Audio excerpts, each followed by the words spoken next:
We live in a world that tells us to work harder, to hustle longer, to push faster.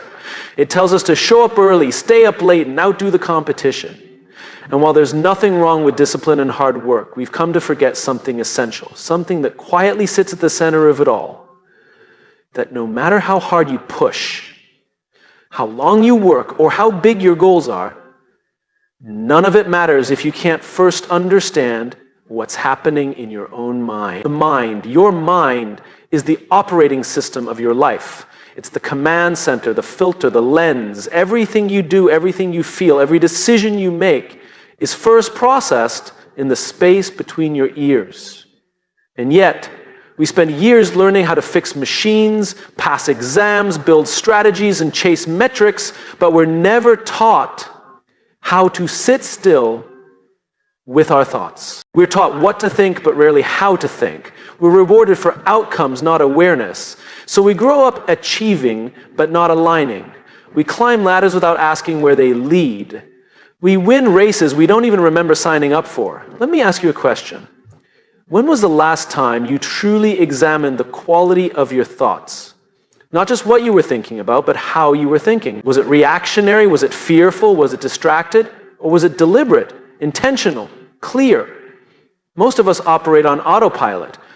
We wake up and immediately check our phones, scroll through someone else's life, take on someone else's urgency, absorb someone else's fear, and then we wonder why we're anxious, why we're unfocused, why we're tired. We've handed over the keys to our minds without realizing it. And here's the truth. If you don't control your mind, something else will. That might be fear, that might be comparison, that might be someone else's agenda, but it will be something, because the mind doesn't like to sit idle. It will fill the space with whatever is loudest. If you're not guiding it, it will wander into places you never meant to go. And when the mind is left unchecked, the same story plays on repeat. I'm not good enough, I'll never be ready, they're better than me, I always mess things up. These thoughts aren't facts, but left unexamined, they become beliefs. And beliefs shape behaviors, behaviors shape outcomes. So it's no exaggeration to say this. Your future begins with a thought. Think about it. Every great invention, every movement, every innovation in history began as a single thought. The airplane, the internet, human rights, they all started as an idea. So did every war. Every act of hatred, every moment of destruction, all of it begins in the mind. This is why learning to control your mind isn't just a mental health tool. It's a leadership tool, a parenting tool, a relationship tool, life tool. Because when you understand your mind, you understand your reactions. You recognize your patterns. You start to see when you're being driven by fear or ego or insecurity, and instead of reacting, you can choose. That's the difference. That's the power. When you learn to control your mind, you don't become emotionless. You become intentional. You're no longer a victim of circumstance. You become a participant in your own life. You stop being a passenger and start driving. Imagine waking up and not immediately being pulled in 100 directions by anxiety, emails, and expectations. Imagine pausing before speaking, listening without judgment, choosing how to respond instead of spiraling into regret. That's not fantasy, that's a skill. And like any skill, it can be learned. But let's be honest, it's hard. It's hard because our minds have been trained by repetition. Decades of rushing, reacting, comparing. You don't undo that in a weekend. You don't fix it with one podcast or a single book, but you can start. You can begin today, right now, in fact, by becoming aware of one simple truth. You are not your thoughts. You are the observer of your thoughts. That tiny shift in perspective is where it all begins. When you realize that your thoughts are not facts, you create space. And space gives you options. You can question the fear, you can replace the comparison, you can reframe the doubt. And when you do that, you stop living on default. You start living on design. You get to decide what matters. You get to choose your values. You get to decide how you show up for your team, your family, your mission. And you do all of that not by controlling the world, but by learning to lead the one thing you can control, your own mind. Because when the mind is clear, the path is clear. And here's the beautiful irony. Once you learn to control your mind, you realize that control isn't about force. It's about awareness. It's not about domination, it's about direction. You stop trying to crush your thoughts and instead begin to guide them. You lead them like a good leader leads a team, not with fear, but with purpose. So the next time you're overwhelmed, the next time your inner critic is screaming, the next time the world feels loud, don't just power through. Pause, listen, observe. Ask yourself, who's in control right now? Me or the noise? Because every time you choose awareness over autopilot, clarity over chaos, and purpose over panic, you're learning to control your mind. And in doing so, you're not just changing your thoughts, you're changing your life. Most people think of the mind as something they have to fight. They talk about it like it's broken. I can't stop overthinking. My mind is always against me. Why do I keep sabotaging myself? And it's no surprise we live in a culture that constantly tells us to conquer, fix, or silence the mind. But what if the mind isn't the enemy at all? What if it's just misunderstood? Think about a wild horse. It's strong, it's fast, it's powerful. It has energy and instinct and the ability to carry you over great distances. But left untamed, it's also unpredictable. It can run wild, buck you off, or charge into danger without thinking. The wild horse doesn't hate you. It's not evil. It's not trying to destroy you. It's simply doing what it knows, running, reacting, surviving. Your mind is that horse. It's brilliant. It's reactive. It's deeply trained in habit. And if you try to beat it into submission, it won't cooperate. In fact, it will rebel. Because the mind doesn't respond to force. It responds to understanding. We often assume that control means suppression, that to be mentally strong we have to eliminate negative thoughts, ignore fear, and silence doubt. But that's not how strength works. Real strength is not about removing emotion or instinct. It's about channeling it. It's about knowing when to hold back and when to move forward. It's not about denying the wildness of your thoughts, but learning how to ride alongside them, guide them, and eventually direct them towards something meaningful. Here's what's important to understand. Your mind is wired for survival, not success. It's built to keep you safe, not fulfilled. So when your thoughts seem negative or fearful, they're not trying to destroy you. They're trying to protect you. They're saying, watch out, be careful, don't take that risk. That voice in your head is the same voice that once told your ancestors to run from predators or stay close to the fire. It's just doing its job, keeping you alive. But today the threats aren't wild animals or freezing nights. They're rejection, failure, vulnerability. And your mind doesn't always know the difference. So when you think about starting a business or speaking on stage or telling someone how you really feel, your mind says, danger. It pulls the reins. It throws resistance in your path, and you start to doubt yourself, not because you're weak, but because your mind is doing what it was designed to do. Now, if you don't recognize that, you'll think something is wrong with you. You'll think you're not capable. You'll start to believe the fear instead of questioning it. And slowly, without realizing it, your wild horse starts running the show, dragging you from one anxious thought to the next, one reaction to the next, one self-sabotaging behavior to the next. But the moment you recognize what's happening, everything begins to change. Because once you see your mind not as a villain, but as a powerful creature that needs direction, you stop fighting it and you start leading it. Leadership isn't about control through dominance, it's about connection. You can't lead someone or something you don't understand. The same is true for your mind. You have to listen to it, study it, learn how it responds to certain situations, certain environments, certain triggers. You have to notice what calms it, what energizes it, what causes it to spiral. That's not weakness. That's wisdom. Because with awareness comes influence. And with influence comes the ability to choose. When you lead a wild horse, you don't break its spirit. You harness its power. You earn its trust. You work with it, not against. And once that trust is there, the same horse that once resisted you becomes your ally, your partner, your engine. That's what learning to control your mind really means. It means developing a relationship with your thoughts. Not silencing them, but understanding them. Not fearing them, but guiding them. Not reacting to them, but responding with intention. Let's be clear, this is not easy work. This is not a motivational quote or a morning routine. This is a lifelong practice. There will be days when your mind feels loud and unmanageable. Days when fear shows up disguised as logic. Days when your thoughts race ahead of you and you forget everything you've learned. That's okay. Because control isn't about being perfect. It's about coming back.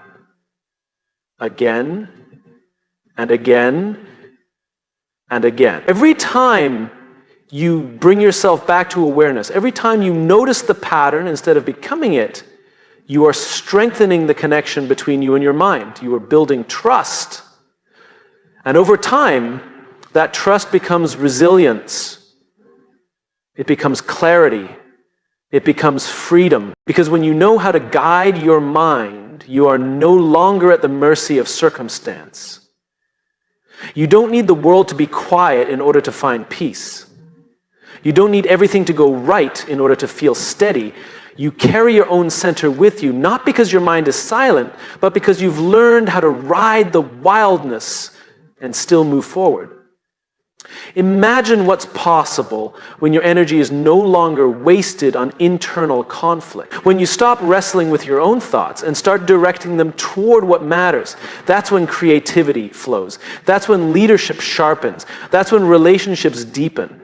Because you're no longer reacting from fear, you're responding from purpose. The mind will never be completely still. It's not supposed to be. Just like the wild horse was never meant to live in a cage, your mind was never meant to be shut down. It was meant to be understood, respected, and guided. That's what control really is. Not a battle, but a partnership. And once you master that partnership, once you truly learn how to lead your mind, everything else becomes possible. The fear doesn't disappear, but it no longer decides. The doubt doesn't vanish, but it no longer leads.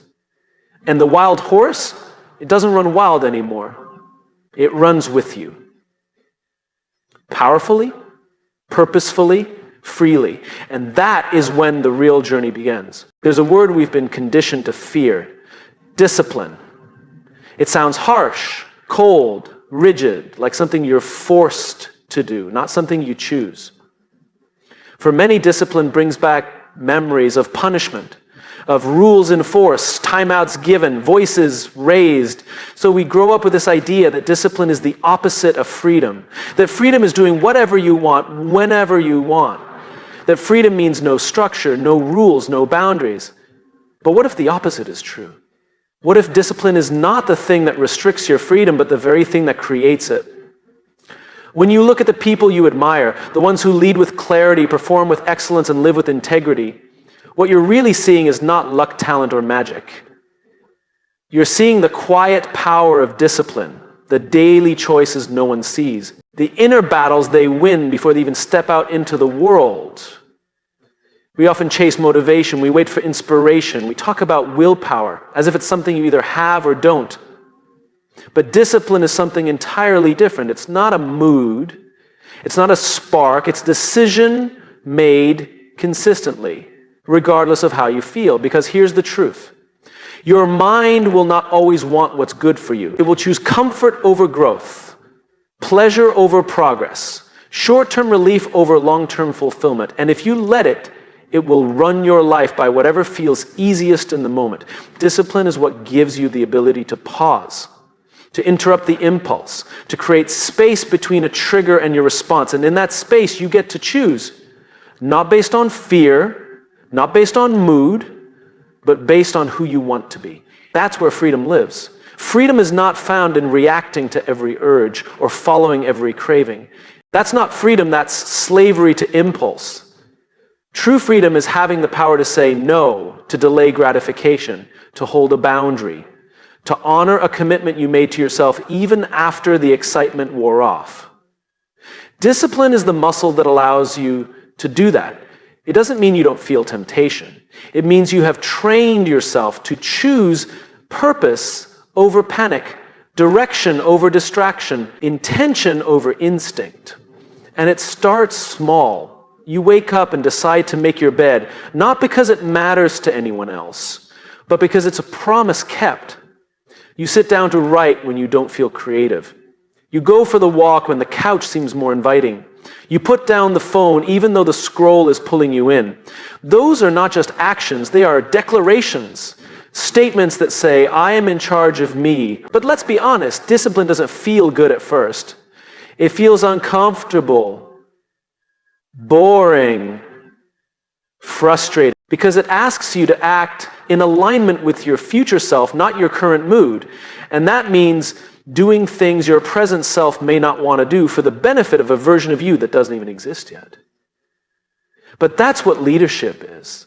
It's the ability to hold a vision that others can't see, to protect a dream that hasn't come true yet. When you learn to control your mind through discipline, you become the leader of your own life. You start showing up not just when it's easy, but when it's hard, especially when it's hard. And the reward, it's not just the result, it's who you become in the process. Because every time you choose discipline, you reinforce a new identity.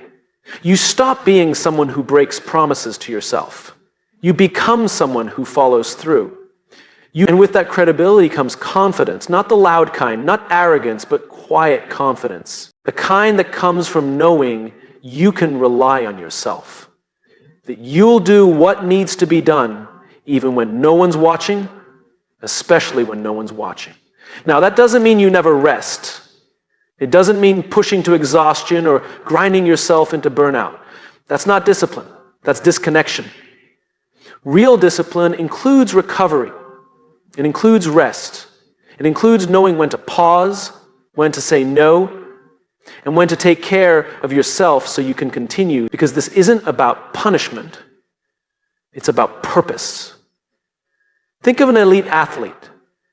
They don't train all day, every day. They have structure.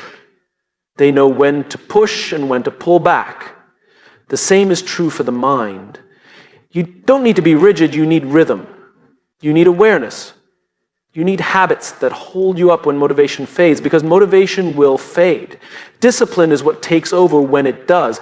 There's a beautiful paradox here. The more discipline you build, the more freedom you feel. Freedom from regret, freedom from chaos, freedom from the mental noise that comes from broken promises and half-finished efforts. You begin to feel lighter, clearer, more focused. Not because life is easier, but because your foundation is stronger. This is not about perfection. You'll slip, you'll miss a day, you'll make a choice you regret. That doesn't mean you failed, it means you're human. Discipline is not about never falling. It's about learning how to get back up quickly. How to return to alignment without shame, without drama, and without delay. It's about trusting yourself enough to keep going. Imagine the impact if more people lived this way, if more leaders practiced self-discipline instead of reactive control, if more parents led with structure and softness, if more students, artists, entrepreneurs honored the boring work that leads to greatness, the world would be more grounded, more peaceful, more productive, not from force, but from freedom. And that starts with you. Because every time you make a choice that aligns with your values, every time you act in service of your future, you are shaping not just your own life, but the lives of those around you. You become an example, a lighthouse, not because you never struggle, but because you've learned how to stay steady in the storm. Discipline is not the enemy of freedom, it is the path to it. And when you understand that, you stop waiting to feel ready. You stop negotiating with your excuses. You stop asking for perfect conditions. You show up, you do the work, you keep your promises. And in doing so, you unlock the freedom to become the person you were meant to be. Emotions are powerful. There's no denying that. They are what make us human. They connect us, move us, inspire us. They make music resonate. They make relationships meaningful. They give depth to joy and shape to sorrow. Emotions are not the problem. But the problem begins when we forget what emotions are meant to be. They are signals, not steering wheels. Too many people are letting their entire lives be driven by momentary feelings. They allow fear to tell them where not to go. They let anger slam the gas pedal. They let doubt yank the wheel. And before they know it, they've arrived somewhere they never intended to be, confused, exhausted, off track, wondering how they got there.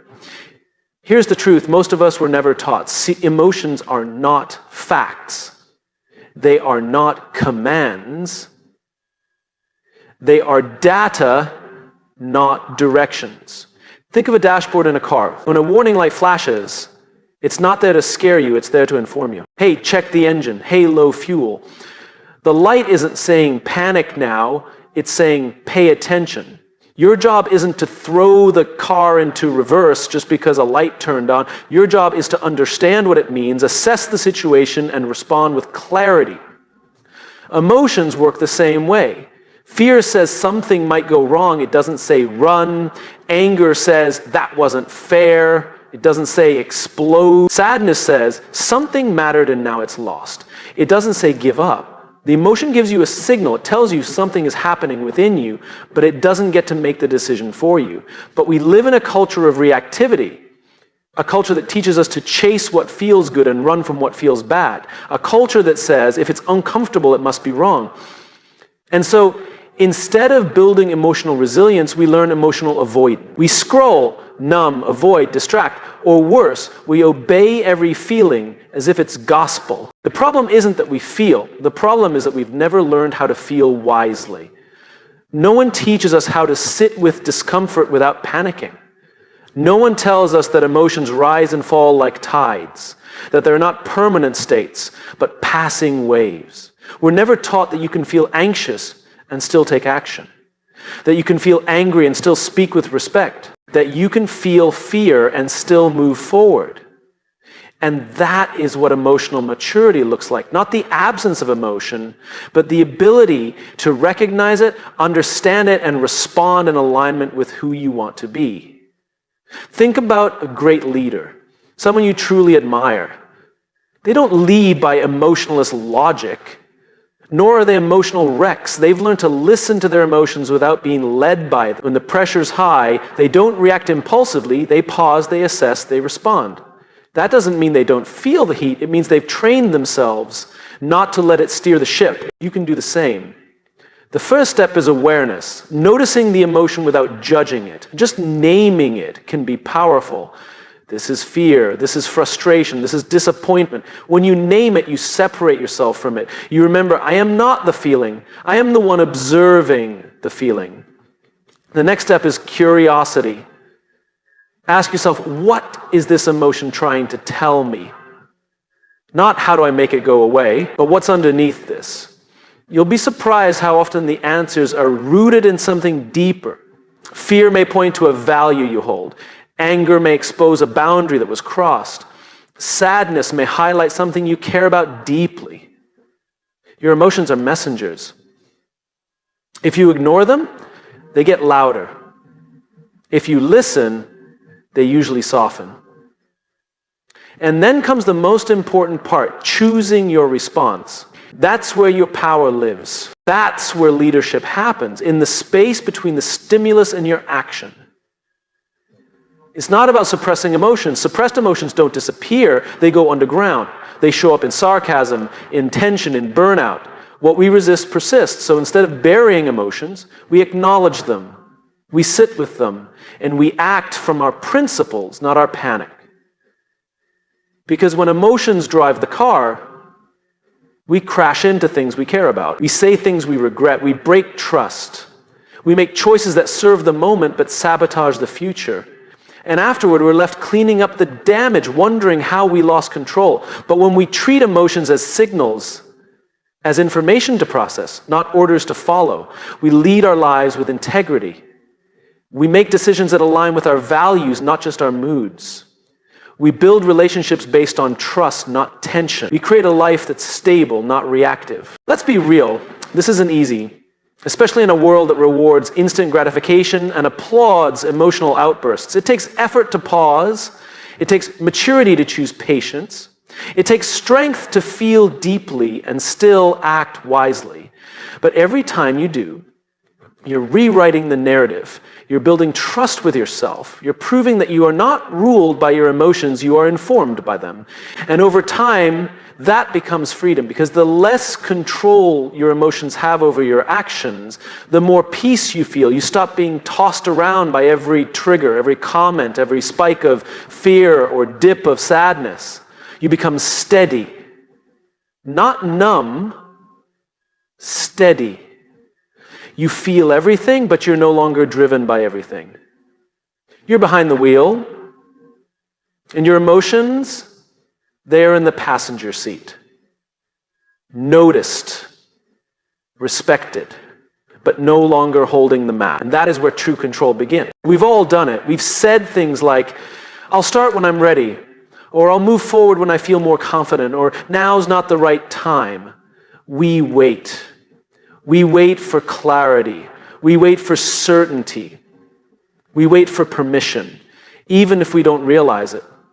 But here's the problem. That moment we're waiting for, that perfect feeling of readiness, often never comes.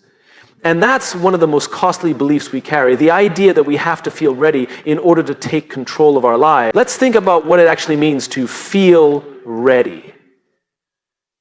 It usually means we're hoping for a moment when the fear goes away, when we feel brave and clear and strong and calm, when the unknown feels known, when the risk feels comfortable. But that moment doesn't happen at the beginning. It happens later, after we've already started. You see, readiness is not the requirement for action. Action is the path to readiness. If you look at the people who have made a difference in the world, whether they're building companies, raising strong families, creating art, or standing for something they believe in, they didn't start because they felt completely ready. They started because they were willing to move even while they felt unsure. That's the difference. The ability to begin not when you feel certain, but when you feel called. Feeling ready is not what makes you capable. Willingness is. It's the willingness to stand up even when your knees are shaking. The willingness to take the first step, even if you don't know where the second will lead. It's not confidence that starts the journey. It's courage.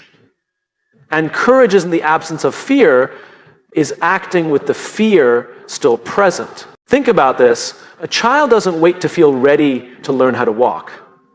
They stumble, they fall, they wobble and bump into furniture. But they keep going. Not because they're fearless, but because something inside them says, try again. And slowly, through failure and friction, they become steady. That's how growth works. Not from perfection, but persistence. But somewhere along the way, we forget that. We start to believe the myth that real strength is found in total preparation. We think we need more knowledge, more time, more support. And while preparation has its place, it can easily become procrastination in disguise. It can become the way we delay the discomfort of actually beginning. The truth is, if you're waiting to feel completely confident, you may never start. Confidence comes from doing. It comes from evidence, from trying and learning and adapting. You don't become a great speaker by reading about public speaking. You become one by stepping onto the stage. You don't become a resilient person by thinking about courage. You build it by acting in hard moments, even when you're afraid. So much of what holds us back is not our actual ability, it's our relationship to discomfort. We think that if we feel resistance, it must be a sign to stop. But often, it's a sign that we're exactly where we need to be. On the edge of growth, the discomfort isn't the danger, it's the doorway. And control, real control, starts when we walk through that doorway, not by waiting for the fear to vanish, but by learning how to carry it. Not by pretending to be fearless, but by showing up in spite of it.